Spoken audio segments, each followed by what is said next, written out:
ትርጉም ወንጌል ማቴዎስ ምዕራፍ 12 ኢየሱስ ጎይታ ሰንበት እዩ። በቲ ግዜቲ ጎይታ ኢየሱስ ብሰንበት ማእከል ዝርግሩ ሓለፈ። ደቂ መዛሙርቱ ድማ ጠምዮም ስለ ዝነበሩ ሰዊት እናቆፀዩ ክበልዑ ጀመሩ።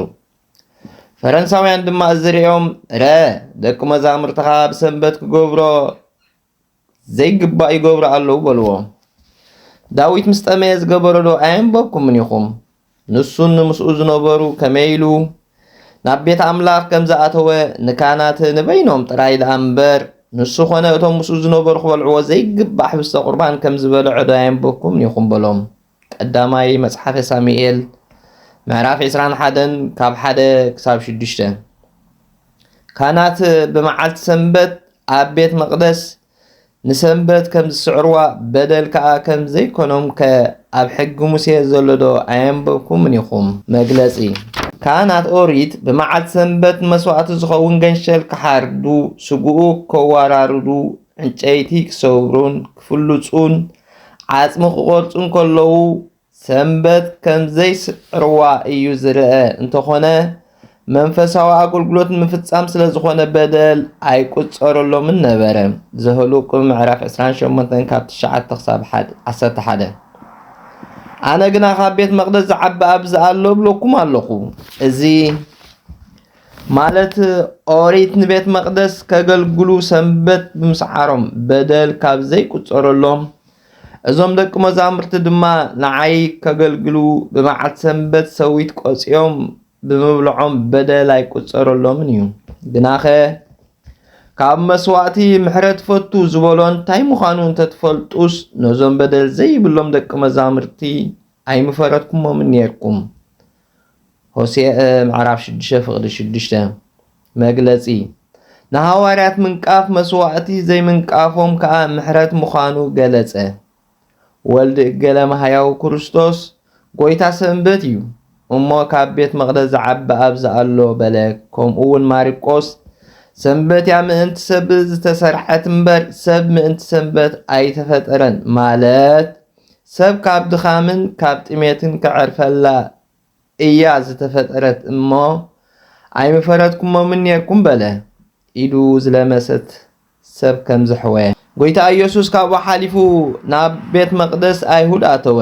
እነሆ ከዓ ኢዱ ዝለመሰት ሰብኣይ ኣብኡ ነበረ። ምእንቲ ክኸስዎ ከዓ ብሰንበት ምሕዋይ ዶ ይግባእ ኢሎም ሓተትዎ። ኣይግባእን እንተበሎም ናይ ሰብ ጉድኣት ኣይሕዝኖን እዩ ምእንቲ ክብልዎ። እወ ይግባእ እንተበሎም ከዓ ሕጊ ሙሴ ስዒርካ ኢሎም ምእንቲ ክኸስዎ እዮም። ጎይታ ኢየሱስ ከዓ ከም ዝበሎም ካባኻትኩም ሓንቲ በጊዕ ዘላቶ እሞ ብሰንበት ኣብ ጉድጓድ እንተወደቐት ሒዙ ዘየውፅኣ ሰብ እንታዋይ እዩ? ሒዙ ዘየውፅኣ ዶ ኣይኮነን? ካብ በጊዕሲ ሰብ ዶ ግዳእ ኣዝዩ ኣይበልፅን? እምበኣር ብሰንበት ጽቡቕ ምግባር እምበር ሕሙም ምሕዋይ ግቡእ እዩ። ሽዑ ነቲ ሰብኣይ ኢድካ ዘርግሕ በሎ። ንሱ ከዓ ኢዱ ዘርግሐ፣ ብኡብኡ ድማ ሓወየትሉ። ከምቲ ካልኣይቲ እውን ኮነት፣ የማነይቲ ኢዱ እያ። ሉቃስ 6:6 ፈረንሳውያን ግና ካብኡ ወፂኦም ከመይ ገይሮም ከም ዝቐትልዎ ተማኸሩ። ጎይታ ኢየሱስ ድማ ነዚ ፈሊጡ ካብኡ ኣልገሰ። መግለጺ ከይተሓዝ ግዚኡ ኣይበጽሐን እንተተሰወሮም ከዓ ምትሓት መንፈስ ክብልዎ ኢሉ ካብኡ ኣልገሰ በለ። ብዙሓት ሰባት ከዓ ሰዓብዎ፣ ንኹሎም እውን ኣሕወዮም፣ ከየግህልዎ ድማ ኣጠንቀቖም። ስለ ዘይደሊ ብኡ ዝኣመነሉ ግዜ ስለ ዘይበጽሐ ክሳዕ ዕለተ ትንሣኤኡ እዩ። እዚ ከዓ እቲ ብነቢ ኢሳይያስ ከምዚ ዝስዕብ ተባሂሉ ዝተነገረ ምእንቲ ክፍጸም እዩ። እንሆ እቲ ንተዋህዶ ዝሓረኽዎ ብኡ ደስ ዝብለኒ ኣብ ፍቁር ወደይ ህይወተይን መንፈስ ቅዱስ ዝሓደረሉ ማለት መንፈስ ቅዱስ ናብ ህልውና ህይወቱ ዝኾነ ንሱ ሕጊ ኦሪት ንእስራኤል ሕጊ ወንጌል ንኣህዛብ ክምህር እዩ። ኣይክከራኸርን ኣይክጭድርን እዩ። ኣብ ቅርዓት ኣብ ቤት ጸሎት ክምህር ከሎ ሓደ እኳ ድምፁ ዝሰምዕ የልቦን ተባሂሉ ዝተነገረ ምእንቲ ክፍጸም ኣጠንቀቖም በለ። መግለጺ ትምህርቱን ኾንቱ ውዳሴ ንስምዒት ስለ ዘይኮነ እዩ ኣይጭድርን ዝበለ እምበር ዓዊሉ እዩ ዝምህር። ዮሃንስ 7:28 ነቢ ኢሳያስ ንያዕቆብ ዝተነበየሉ ቃል ማቴዎስ ንክርስቶስ ሂቡ ጸሓፈ። ኢሳያስ 42:1-4 ቀዳማይ ቁጥቁጥ ሻምብቆ ኣይክሰብርን እዩ፣ ኣካይዳ ኣእጋሩ ብህድኣት ብጥንቃቐ እዩ። ንዝተኸኸ ጥዋፍ እውን ኣይከጥፍእን እዩ፣ ቃሉ ልዝቡን ህዱእን ስለ ዝኾነ እዩ። ካልኣይ ብሓዘን ብንስሓ ዘቃጥቀጦም ኣዳም ፍትሒ ናብ ዓወት ክሳዕ ዝበፅሕ ማለት ንኣጋንንቲ ብዕለተ ስቕለት ክሳዕ ዘጥፍኦም ብተስፋ ዝተክኽ ዝጠይስ ኣዳም ኣይክጠፍእን እዩ። ኣህዛብ ድማ ብስሙ ክሳዕ ዝኣምኑ ንኹሎም ኣሕወዮም በለ። መግለጺ ሞት ስጋ ንሞት ነፍሲ ምልክት ከም ዝኾኖ ድሕነት ስጋ ድማ ንድሕነት ነፍሲ ምልክት እዩ። ሳልሳይ ፍትሒ ናብ ዓወት ክሳዕ ዝበፅሕ ማለት ብመዓልቲ ፍርዲ ብ40 ዓመት ክሳዕ ዝቕፅዖም ብቕንዓት ንዝቕጥቁጡን ንዝተኩን ኣይሁድ ኣይከጥፍኦምን እዩ። ኣህዛብ ድማ ብስሙ ክሳዕ ዝኣምኑ ከመይ ገይሮም ከም ዝቐትልዎ ተማኸሩ በለ። ብዙሕ ጋኒን ዝሓደሮ ሰብ ድሕርዚ ጋኒን ዝሓደረ ሓደ ዕውር ጸማምን ዓባስን ኣምፅሉ። ንሱ ከዓ ከም ዝረአን ከም ዝሰምዕን ከም ዝዛረብን ገይሩ ኣሕወዮም። እቶም ህዝቢ ከዓ ኩሎም ተደነቑ። ቀዳማይ እዚ እቲ ወዲ ዳዊት ዶ ኣይኮነን? ማለት እቶም ዘይኣምኑ እዚ ወዲ እቲ ጥዑም ዳዊት ዶ ኣይኮነን? ነዚ ርህራሄ እዚ ኸ ካበይ ረኸቦ በሉ። ካልኣይ እቶም ዝኣምኑ ከዓ እዚ ወዲ እቲ ርህሩህ ዳዊት ዶ ኣይኮነን? ከመይ ዘይርህርህ በሉ። ፈረንሳውያን ምስ ሰምዑ ግና እዝስ ብሓለቓ ኣጋንንቲ ብብኤልዘብኤል እንተዘይኮይኑ ንኣጋንንቲ ኣየውፅኦምኒ ይበሉ። ጎይታ ኢየሱስ ድማ ሓሳቦም ፈሊጡ ከም ዝበሎም ንሕድሕዳ ትፈላለ ኩላ መንግስቲ ትወድቕ ኣይትቐውምን። መግለጺ ንጉስ ንወፍሪ ክብል ከሎ ሰራዊት ኣይንወፍርን እንተበለ ትወድቕ።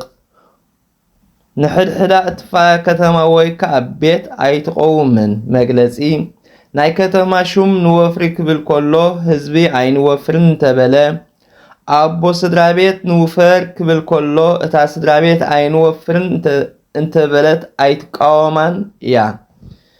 ንሰይጣን ከዓ ሰይጣን ዘውፅኦ ካብ ኮነ ንሕድሕዱ ተፈላለየ። መግለጺ ሓደ ሰይጣን ኣብ ሓደ ሰብ ክሓድር ንሰብ ክሕምም እንተደለየ ካልእ ሰይጣን ድማ ዝከላኸሎ እንተኾይኑስ ንሕድሕዱ ተፈላለዩ።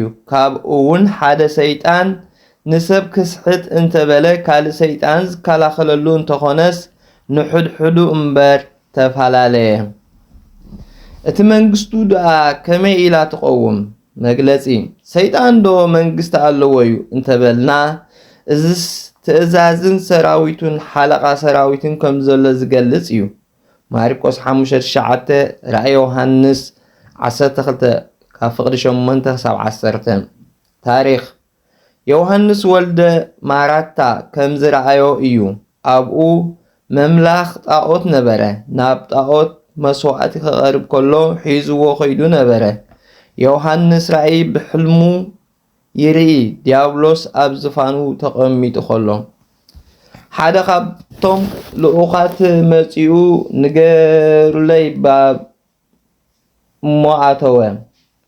እንታይ ስራሕኻ መጺእካ ይብሉ።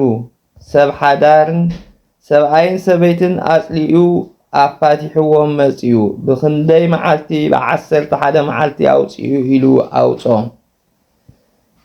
ካልኣይ መጺኡ ኣተወ እሞ እንታይ ስራሕካ መጻእካ በሎ። ካልእተ ኣሕዋት ብምኽንያት ድራራት ኣቅቲሉ መጻእኩ ብክንደይ መዓልቲ ብ20 መዓልቲ በለ ኣውፅዎ ኢሉ ኣውጾ። ሳልሳይ መጺኡ ኣተወ እሞ እንታይ ስራሕካ መጻእካ በሎ። ኣብ ባሕሪ ማዕበል ኣልዒለ መርከብ ምስ ተጓዓዘት ኣጥሒለያ መጽየ በለ። ብክንደይ መዓልቲ ብ30 መዓልቲ በለ ንዕኡ እውን ኣውፅዎ ኢሉ ኣውጾ። رابعاي مصيو ንገረለይ ኢሉ ኣተዎ እሞ እንታይ ስራሕካ መጽእካ በሎ 40 ዓመት ብብሕትውና ዓጼ ዝነብር መነኮስ ኣስሒተ ዓለማዊ ተግባር ከም ዝፍጽም ገይረዮ መጻኹ በለ ብክንደይ መዓልቲ 40 መዓልቲ ተወጊየ ኣስሒተዮ በለ ንዓኻስ መንግስትነት ይግባኣካ ኢሉ ዘውዲ ክደፍኣሉ ይርኢ ካብ ድቃሱ ምስተባራበረ መነኮስቲ ክብሮም ልዕል ስለዝኾነ እኳ እዩ መከሮኦም ዝጸንዕ ኮይኑ ዘሎ ኢሉ ኣሚኑ ተጠሚቑ መነኮስ ይብሎ ኣነ ንኣጋንንቲ ብቤኤልዘቤኤል ዘውፅኦም ካብ ኮንኩ ደቅኹም ሐዋርያት ደኣ ብስም መን የውፅዎም ኣለዉ ብስም ኢየሱስ ክርስቶስ እናበሉ ብስመይ ዶ ኣይኮኑን ኣጋንንቲ ዘውፅኡ ዘለዉ ሉቃስ 10:17 ስለዚ ንሳቶም ፈረድቲ ክኾኑኹም እዮም ገብረ ሐዋርያት 3 ካብ ፍቕዲ 1-20 ቀዳማይ ኣነ ኣጋንንቲ ብመንፈስ ብስልጣን ኣምላኽ ዘውፅኦም ካብ ኮንኩ ንስኻትኩም ግና ብሓለቃ ኣጋንንቲ እዩ ዘውፅኦም ካብ በልኩም እንሆ ስልጣን ኣምላኽ ከተጥፋኣኩም ናባኻትኩም በጽሐት ካልኣይ ንኣጋንንቲ ብመንፈስ ኣምላኽ ዘውፅኦም ካብ ኮንኩ ንስኻትኩም ድማ ብመንፈስ ኣምላኽ እዩ ዘውፅኦም እንተበልኩም እንሆ መንግስቲ ኣምላኽ ክትወሃበኩም ቀሪባ ኣላ ነቲ ሓያል ኣቐዲሙ ከያሰረኸ ናብ ቤት ሓያል ኣትዩ ኣቕሕቱ ክብርብር ዝኽእል መን እዩ ድሕሪ እቲ ነቲ ቤቱ ዝዘምት ትርጉም ጎይታ ኢየሱስ ንዲያብሎስ ብሰለስተ ኣርእያስ ሓጣውእ ስለዝሰዓሮ ሰይጣን ካባይ ረሓቕ ኢሉ ስለዘባረሮን እዩ ከምዚ ኢሉ ብምሳሌ ዝመሃሮም ቀዳማይ እቲ ምሳይ ዘይኮነ መቀናቅንተይ እዩ ማለት ብቦታ ብቅዳሴ ብምስጋን ምሳይ ዘይኮነ ዲያብሎስ መቀናቅንተይ እዩ እቲ ምሳይ ዘይእከብ ከዓ ይብተን ማለት ብቦታን ብቅዳሴን ምሳይ ዘይሓብር ዲያብሎስ ምእመን ይብትን ካልኣይ በሃይማኖት ብጉባኤን ምሳይ ዘይኮነ ኣይሁድ መቀናቅንተይ እዩ በሃይማኖት ብጉባኤ ምሳይ ዘይሓብር ይሁዳ ንርእሱ ይብተን ማለት እዩ ስለዚ ንሰብ ሓይጣትን ጸርፍን ኩሉ ይሕደገሉ እዩ እቲ ንመንፈስ ቅዱስ ዝጸርፍ ግና ኣይክሕደገሉን ይብለኩም ኣለኹ ቀዳማይ ኣብ ልዕሊ ክርስቶስ ገለ ቃል ዝተዛረበ ክሕደገሉ እዩ ኣብ ልዕሊ መንፈስ ቅዱስ ገለ ዘረባ ዘበለ ግን ኣይክሕደገሉን እዩ ሕታታዊ መግለጺ ወልድ ስጋ ዝለበሰ ሰብ ስለዝኾነ ብንስሓ ይሕደገሉ እዩ ንመንፈስ ቅዱስ ዝጸርፍ ግን ብምኽንያት ስለዘይብሉ ኣይሕደገሉን እዩ በለ ካልኣይ ኣብ ብኡ ሰመርኩ ፍትው ወደይ እዚ እዩ ኢሉ ከይመስከረሉ መንፈስ ቅዱስ ብኣምሳል ርግቢ ወሪዱ ኣብ ርእሱ ተቐሚጡ ከይተረኣዮ ከሎ ንክርስቶስ ተራሰብ ካልኣይ ኣብ ብኡ ሰመርኩ ፍትው ወደይ እዚ እዩ ኢሉ ከይመስከረሉ መንፈስ ቅዱስ ብኣምሳል ርግቢ ወሪዱ ኣብ ርእሱ ተቐሚጡ ከይተረኣዮ ከሎ ንክርስቶስ ዕሩቕ ቢስ ተራሰብ እዩ ዝብል ክሕደገሉ እዩ ኣብ ብኡ ሰመርኩ ፍትው ወደይ እዚ እዩ ኢሉ መንፈስ ቅዱስ ድማ ብኣምሳል ርግቢ ወሪዱ ምስ መስከረሉ ዝጸርፎ ግን ኣይሕደገሉን እዩ ማቴዎስ 3:17 ኣብዚ ዓለም እዚኣ ኸነ ኣብታ ትመጽእ ዓለም ኣይክሕደገሉን እዩ መግለፂ ቀዳማይ ኣብዚ ዓለም እዚኣ ሲኹን ኣብታ ትመጽእ ዓለም ንስሓዶ ኣሎ እዩ እንተበልና ኣብዚ ዓለም እዚኣ ከሎ ቁነና ንስሓ ተዋሂቡ ጀንቢሩ ከይፈጽመ ከሎ እንተሞተ መካነ ንስሓ ኣሎ ኣብኡ ፈጺሙ ይወፅእ ካልኣይ በደል ምስቲ ዝገበርናዮ ኩሉ ይምዘን ይብል ዝተፈጸመ ጽድቅን ሓይጣትን ብፍትሒ እግዚአብሔር ተመዚኑ ጽድቂ እንተበዝሐ ሕድገት ሓይጣት ይረክብ ሓይጣት እንተበዝሐ ግና ሕድገት ኣይረክብን እዩ ካልኣይ ዜና መዋእል ምዕራፍ 19 ካብ 1-3 ጽቡቕ ኦም ብፍርኡ ዝፍለጥ ቀዳማይ ነቲ ኦም ጽቡቕ ግበርዎ ፍርዩ ድማ ጽቡቕ ይኸውን ወይ ከዓ ነቲ ኦም ሕማቕ ግበርዎ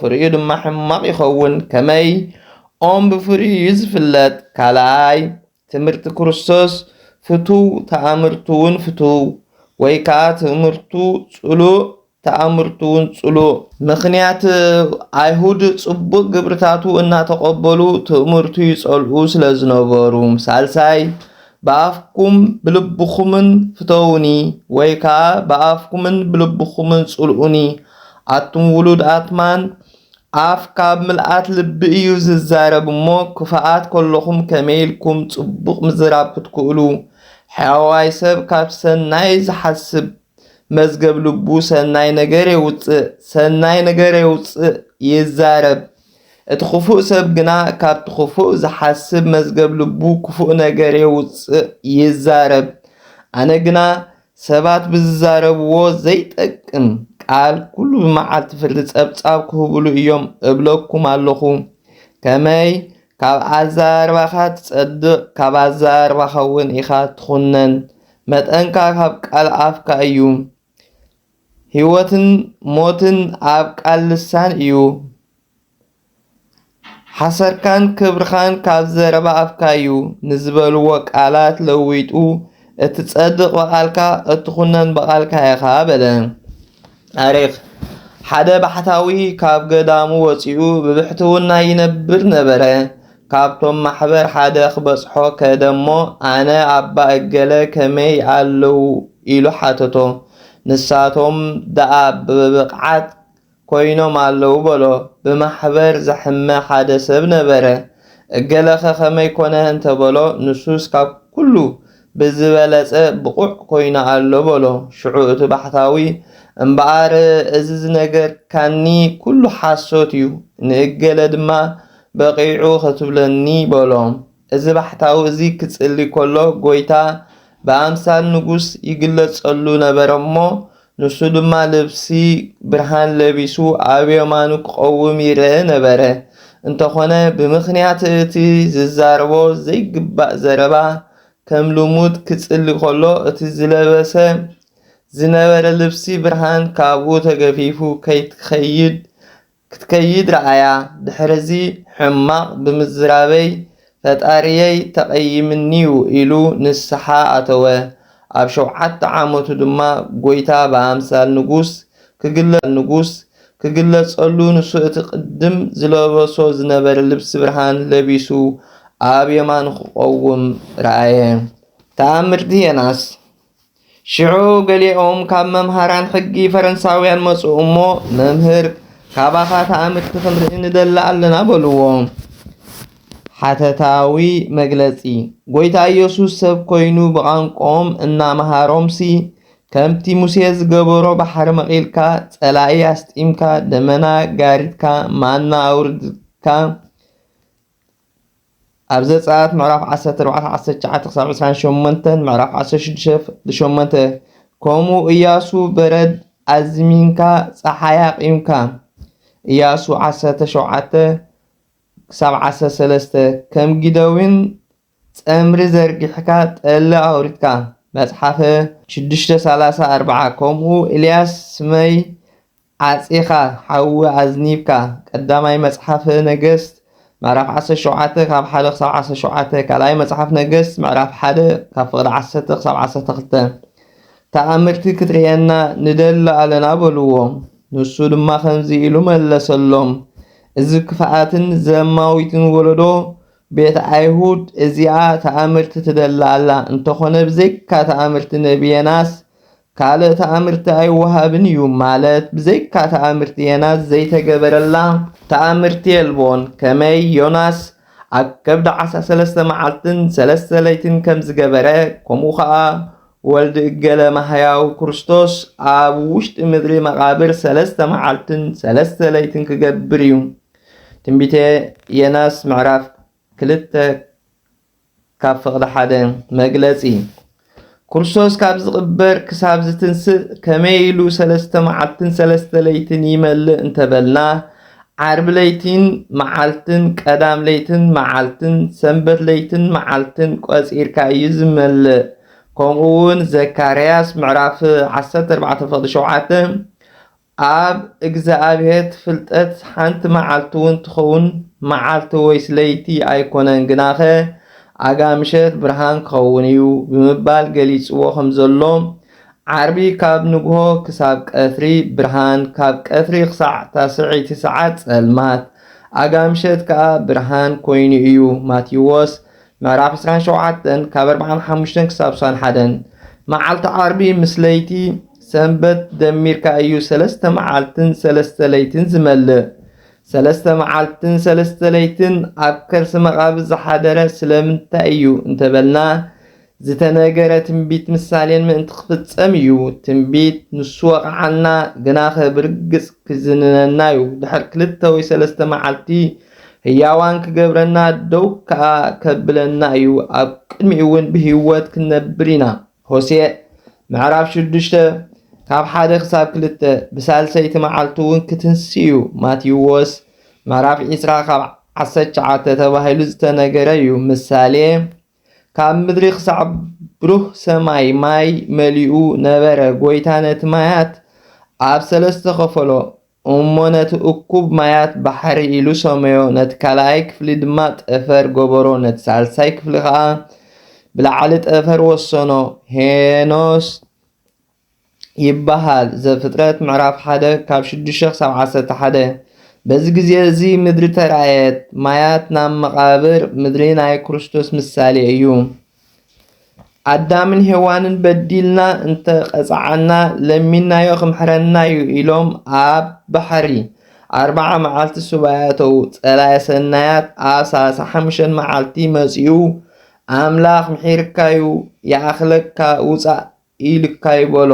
ኣዳም ከዓ ባዕሉ መጺኡ ከይተዛረበንስ ኣይወፅእም በለ። ጸላኢ ሰናያት ናብ ሔዋን ከይዱ ኣምላኽ ምሒርኪ እዩ ይኣኽለኪ እንተበልክዋ ኣይወፅእን ይብል ኣሎ መሊሱ ምስ ፈጣሪኡ ክበኣስ እዩ በላ።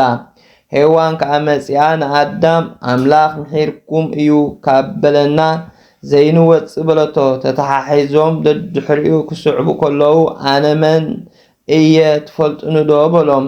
ኣይንፈልጠካን በልዎ። ኣነ ፍረኦም በለስ ብልዑ ኢለ ካብ ገነት ዘውፃእኹኹም እየ ኢሉ ሓዲግዎም ከደ። በዚ ሰንቢዶም ወደቑ።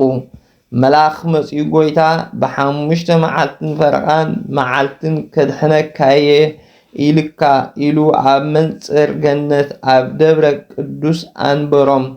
ቀላሚጦስ ምዕራፍ ገጽ 13 ኣዳም ምስተን ፍረ ገነት ዘምጽኣሉ ኣዕዋፍ ብድምፀን ተመሲጡ ምስአን ናብ ገነት ተጓዓዘ። ንሳተን ብኽንፊ ነፊረን ኣተዋ። በቲ ግዜ እቲ ጸላኢ ሰናያት ቤት ዝኣክል እምኒ ኣንከራርብሉ 3 መዓልቲ 3 ለይትን ከም ድኳን ኮነሉ።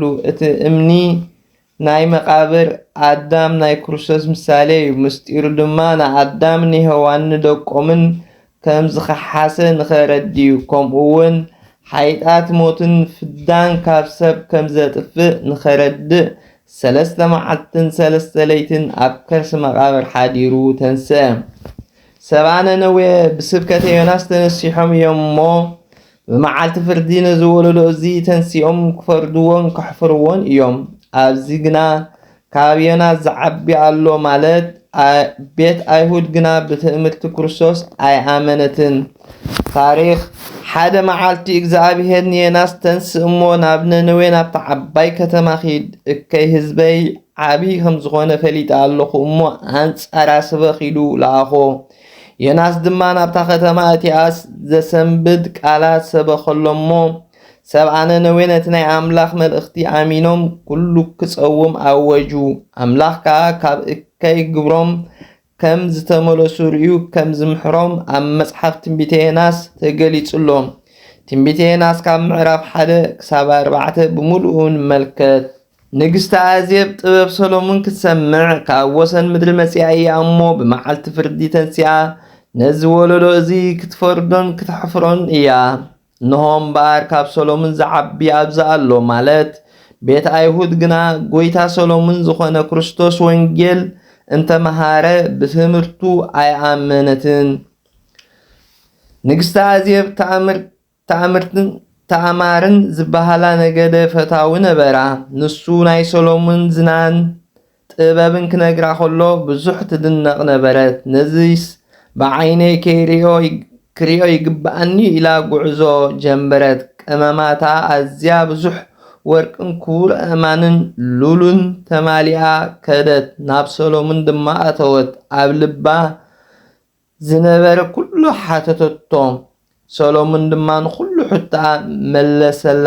ንግስቲ ኣዜብ ስርዓተ መንግስቱን ኣቃውማ ግላውን ምስ ረኣየት ውናኣ ተመሰጠ ይብል መጽሓፈ ነገሥት ምዕራፍ 10 ካብ 1 ክሳብ 9 ንመልከት። ርኩስ መንፈስ ካብ ሰብ ወፂኡ ከም ዝምለስ። ቀዳማይ ርኩስ መንፈስ ብጸሎት ካብ ሰብ ምስ ወፀ ዕረፍቲ ክደሊ ኣበ ጻምእ ይኹብልል ግናኸ ኣይረክብን። ድሕርዚ ናብቲ ዝወፃ ኩሉ ቤተይ ደኣ ክምለስ ይብል። መፂኡ ድማ እቲ ሰብ ጽለቱ ሓዲጉ ጥራዩን ተኾስቲሩን ብህኪት ተሰሊሙን ይረኽቦ። ድሕርዚ ይኸይድ እሞ ካብኡ ዝጎደሉ 7 ካልኦት መናፍስቲ ሒዙ ይመጽእ። ኣትዮም ከዓ ኣብኡ ይሓድሩ። ነቲ ሰብ እቲ ካብ ቀዳማይ ዳሕራይ ዝገደደ ይኸውን። መግለጺ ዝተፈላለየ ክፉእ ተግባር ከም ዝፍጽም ይገብርዎ። ነዚ ክፉእ ወለዶ እዚ ድማ ከምኡ ክኾነ እዩ። ካልኣይ ቤት እስራኤል ኣመልክቶ እግዚኣብሔር ሒዞም ምስ ተረኸቡ ርኩስ መንፈስ ካብኣቶም ወፂኡ እምነት ናብ ዘይብሎም ኣሕዛብ ወፂኡ ይኸይድ። ኩሉ ብመናፍስቲ ስለ ዝተሓሓዝ ከዓ መሕደሪ ኣይረክብን። ድሕርዚ ናብቲ ዝወፃእ ኩሉ ቤተይ ደኣ ክምለስ ይብል። መፂኡ ድማ ቤት እስራኤል እቲ ኣብ ጥቓ ስጋ ዝመልእ ቁራዕ ኮፍ ኢልና ክንበልዕ ዝደለናየ እንጌራ በሊዕና ከዓ ክንጸግብ ከለና ብኢድ እግዚኣብሔር ኣብ ግብፂ እንተንመውት መን መሃበና ክብሉ ይረኽቦም። ድሕርዚ ይኸይድ እሞ ኣሮን ቅድሜና ዝኸዱ ኣማልኽቲ ግበረልና ብምባል ኣብ ኣምልኾ ጣዖት ከም ዝወድቁ ገበሮም። ዘጸአት ምዕራፍ 32 ካብ 1 ክሳብ 8። ሳልሳይ ቤት ኣይሁድ ንኣጋንንቲ ብመንፈስ እግዚኣብሔር እዩ ዘውፅኦም ክብሉ ከለዉ ርኩስ መንፈስ ካብኣቶም ርሒቑ ናብቶም እምነት ዘይብሎም ኣሕዛብ ይኸይድ። ኩሉ ተታሓይዙ መሕደሪ ይስእን። ናብቲ ዝወፃእ ኩላ ቤተይ ደኣ ክምለስ ይብል። መፂኡ ድማ ቤት ኣይሁድ ብበዓል ዘቤኤል እዩ ንኣጋንንቲ ዘውፅኦም ክብሉ ይረኽቦም። ድሕርዚ ከይዱ ኣብ ቅድሚ ጲላጦስ ስቆሎ ከም ዝብሉ ገበሮም። ካብ ቀዳማዮም ዳሕራዮም ዝገድድ ይኸውን። እዚ ኩሉ ንቤት ኣይሁድ ክበጽሕ እዩ። ነቶም ህዝቢ ክነግሮም ከሎ እንሆ ኣዴን ኣሕዋቱን ደቂ ዮሴፍን ክዛረብዎ ደልዮም ኣብ ወፃኢ ቆይሞም ነበሩ። ሓደ ካብቶም ህዝቢ ከዓ እንሆ ኣዴኻን ኣሕዋትካን ክዛረቡኻ ደልዮም ኣብ ወፃኢ ቆይሞም ኣለዉ በሎ። ጎይታ ኢየሱስ ነቲ ዝነግሮ ኣደይ መንያ ኣሕዋተይከ እንመን እዮም ኢሉ መለሰ። መግለጺ ጎይታ ከምዚ ዝበለ ኣዴን ኣሕዋቱን ጠፊኦም እሞ ኣይኮኑን። እንታይ ደኣ ሒዝዎ ዝነበረ ትምህርቲ ጉባኤ ህዝብን ካብ ኩሉ ዝዓቢ ከም ዝኾነ ንምግላጽ እዩ።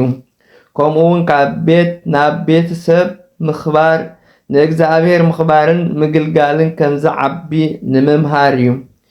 ኢዱ ናብ ደቂ መዛሙርቱ ዘርጊሑ ኣየናዮት ኣሕዋተይሲ እነዉ በለ። ከመይ ፍቓድ እቲ ኣብ ሰማይ ዘሎ ኣቦይ ዝገብር ዘበለ ኩሉ ሓወይን ሓብተይን እነይን ንሱ እዩ።